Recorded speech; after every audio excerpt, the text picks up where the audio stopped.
ജീവിതത്തിൽ നമുക്ക് ഒരല്പം സ്നേഹവും സമാധാനവും സന്തോഷവും ഒക്കെ കിട്ടണമെങ്കിൽ നമ്മൾ മറ്റുള്ളവരോടടുത്ത് ഒന്ന് ചിരിച്ച് സന്തോഷത്തോടെ സമാധാനത്തോടെയൊക്കെ ഒന്ന് സംസാരിക്കണം, ഒന്ന് ഇടപഴകണം. അല്ലാത്തിടത്തോളം കാലം നമുക്ക് തിരിച്ച് നമ്മൾ എന്താണോ കൊടുക്കുന്നത് അത് മാത്രമാണ് നമുക്ക് തിരിച്ച് കിട്ടുന്നത് മറ്റുള്ളവരിൽ നിന്ന്.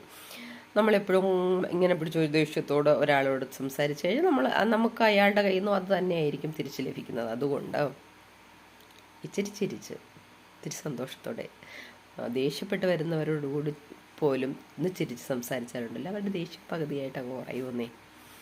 അപ്പോൾ അങ്ങനെയാണ് ജീവിതം. വെറുതെ എന്തിനാ നമുക്ക് ഈ ഭൂമിയിലുള്ള ഈ ചെറിയ കുറച്ച് കാലഘട്ടത്തിൽ എന്തിനിങ്ങനെ പിടിച്ച് ദേഷ്യത്തോടെ ചിരിച്ച് സംസാരിക്കാന്നേ. ചിരിച്ചാലും മരിക്കും, കരഞ്ഞാലും മരിക്കും, പിന്നെ ചിരിച്ചുകൊണ്ട് മരിക്കുന്നതല്ലേ നല്ലത്. അപ്പോൾ ഓക്കെ, കുറച്ച് ദിവസമായി വന്നിട്ട്. ഇന്ന് കർക്കിടക വാവാണ്, അതുകൊണ്ട് ഇന്ന് തന്നെ വരാമെന്ന് വിചാരിച്ചു കേട്ടോ. അപ്പോൾ ഓക്കെ, എനിക്ക് വേറൊരു ചാനൽ കൂടിയുണ്ട് കേട്ടോ, എൻ്റെ ലോകം. നിങ്ങളൊക്കെ കാണുന്ന എൻ്റെ ഫ്രണ്ട്സ് ഉണ്ടെങ്കിൽ അതുകൂടി ഒന്ന് സബ്സ്ക്രൈബ് ചെയ്തേക്കണേ. അപ്പോൾ ഓക്കെ, ടാറ്റ, ബൈ ബൈ.